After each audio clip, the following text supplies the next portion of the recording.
Hey guys, what's up? This is JP back for the next leg of our trip here. In this video, we'll be going over our trip to New Zealand and specifically the North Island. We were able to fly out to Auckland from Tahiti. In Auckland, our first stop here was Mount Eden, which is actually a suburb of Auckland. And here you get the best views of the city, which you will see in just a minute. But in this video, we're also going to be talking about costs. We're going to be talking about breakdown in terms of how much we spent on food, lodging, and tours. We also spent some money on a rental car, which we will also include in the price at the end. But this was our walk in the morning. It's to the crater at Mount Eden. This is a free activity. And like I mentioned, you do get really the best view of the city from this location. You can see it off in the distance, and you do see a few tourists in this area. The pathway goes all around the crater from here, you can see, and this is the actual view of the city from the best vantage point. You could see the tower from here in terms of Auckland. Beautiful place, reminds me of Lord of the Rings.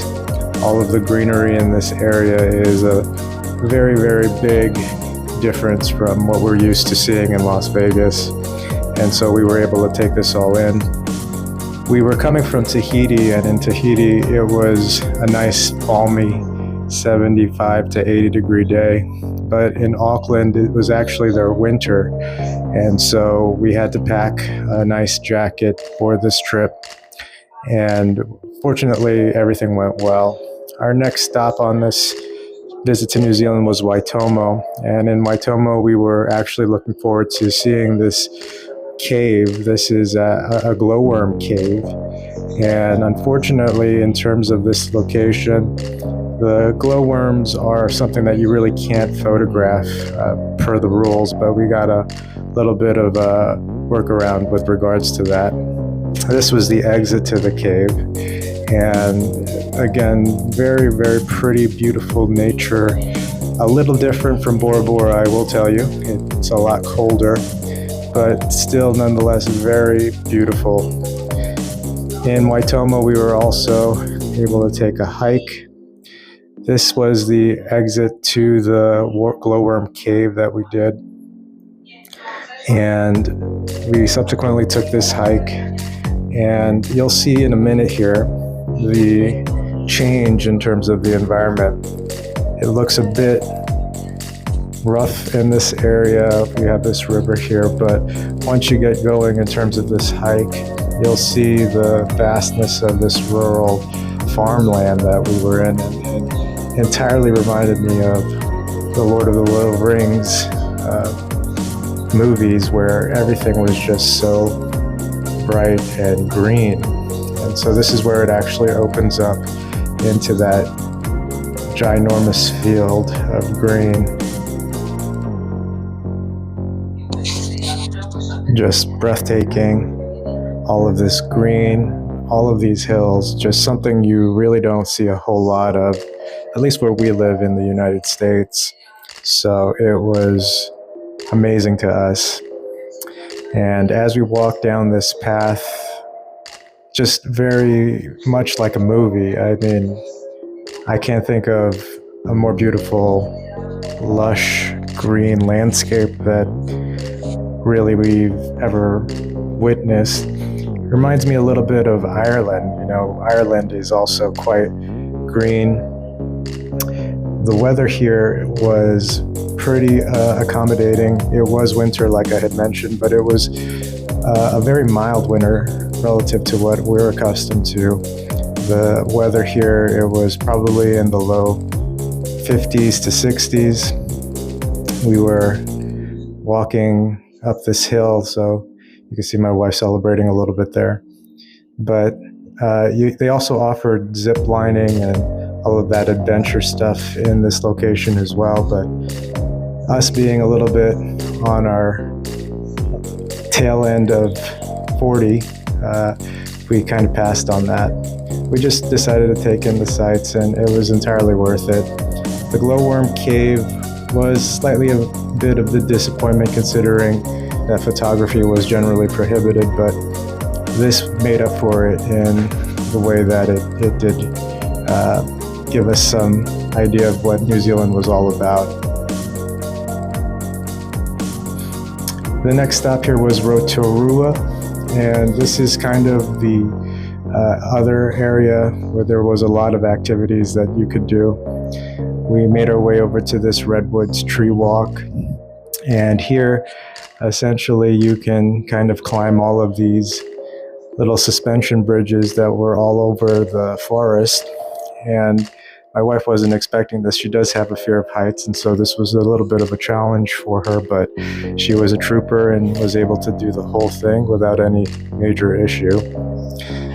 We got there, and this was something my son was looking forward to. He's a big Star Wars fan, and so this reminded him of Endor, where the Ewoks were in, I believe it was in Star Wars Episode 6, which was the third part of the original trilogy, if you're interested.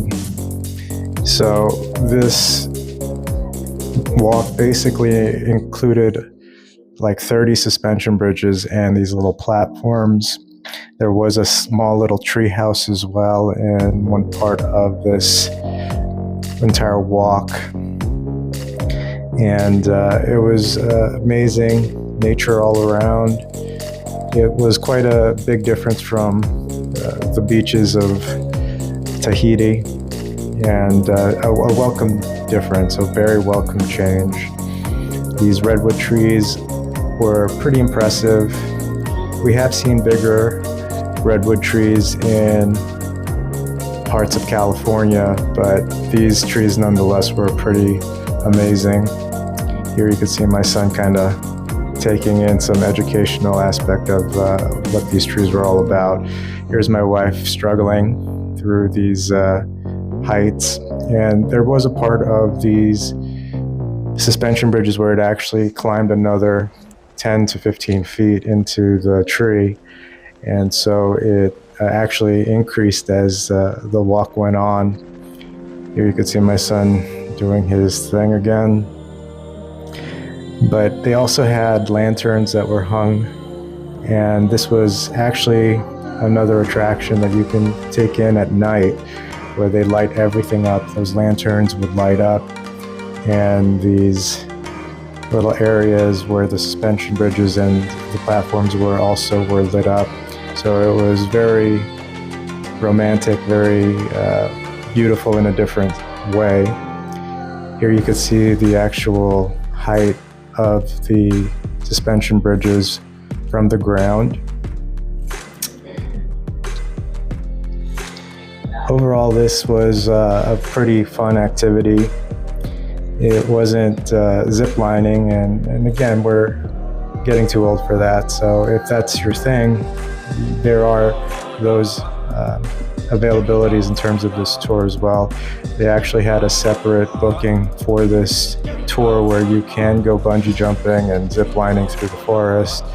We opted not to do that just because, like I mentioned, we are climbing in age here. But here's a better view of those little lanterns that they had throughout the forest. A very enjoyable experience overall.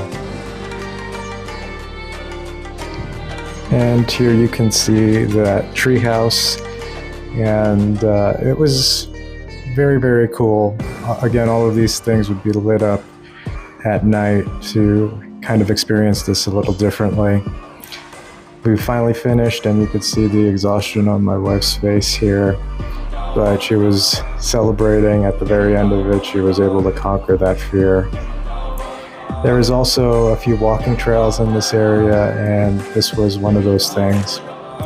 The next stop here was this geothermal wonderland that was about 30 minutes drive from that last location that we were at. They called this Hell's Gate for a reason. It's got a lot of geothermal activity here, and here you could see the mud kind of bubbling up down in this crevice. They had craters all over this place and all of this steam coming up. It smelled so much like sulfur in this area, it was almost difficult to endure this part of the trip. It really started to affect my son about 20 to 30 minutes into this hike, where it was just so noxious in terms of the sulfur and the smell of the region. Very natural beauty though. It's pretty amazing what sights you can take in to see in this world that we have here, and it's great that we were able to experience this. You could see the greenish, yellowish color or tinge to the landscaping, and the water was a bit cloudy, and that's actually from the little air bubbles that kind of seep into the water. You can see here how vast this is. This was actually supposed to be a lake, but there's hardly any water in it. It was a little bit drizzly this day, so we were trying to take this in as quickly as we could. And you could see again the slight coloring of the water. It's slightly different. It's greenish in this place here, but you'll see later on that it's actually much more yellow in certain parts, and that's from the sulfur that comes up from the earth. So this was a pretty amazing sight to take in. The waters here can climb upwards of 100 degrees Celsius, so it was quite hot, and they really did warn us not to touch any of the water. And that was something, unfortunately, that we didn't entirely follow through with. We did want to touch the water to see if there was actually some heat to it, and believe it or not, here's my wife doing it. It was actually quite cool, but I'm sure that it would be a lot warmer in the areas where you see all of that steam coming up. This was kind of the end of the walk here, but you'll see here in just a minute that it did get quite steamy at one point while we did walk through all of this. And you could see around the rim of this lake how yellow the edge becomes, and again, that's probably from the sulfur.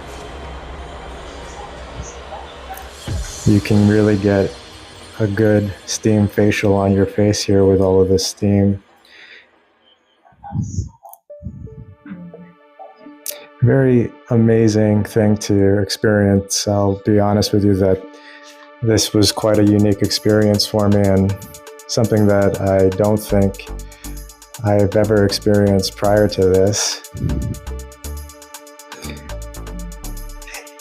You can really see the yellow in some parts here, and again, if you zoom into this picture, you could see how it bubbles deep down in the earth. They do offer mud baths here, by the way, so if you're into self-care and pampering, you can certainly book that and get yourself a mud bath and a mud facial and that sort of thing. Here's the part where you really see the yellow in the lake, and quite stunning. I don't think I've ever seen anything quite like that. So it's very interesting in the sense that I can't believe this is part of Earth. You would think this is some sort of scientific, science fiction landscape from like Venus or something. So it was quite different. Anyway, let's talk about cost. So in terms of our trip, the lodging, we spent $296 on basically 3 nights at a hotel. We spent a little over $1,000 on our flights from Tahiti to New Zealand, and in addition, we rented a car and gas. Food was $55, which was pretty great in that our hotel did offer a pretty big buffet in terms of breakfast. And in terms of miscellaneous items, including tours, we spent a total of $467, leaving a grand total of almost $2,000. Because we were only in New Zealand for 3 days, the per day breakdown of this was a little bit on the high end at $659. That's still quite affordable considering we are a family of 3. So we really enjoyed our trip here and highly recommend it. Please like and subscribe. Thanks.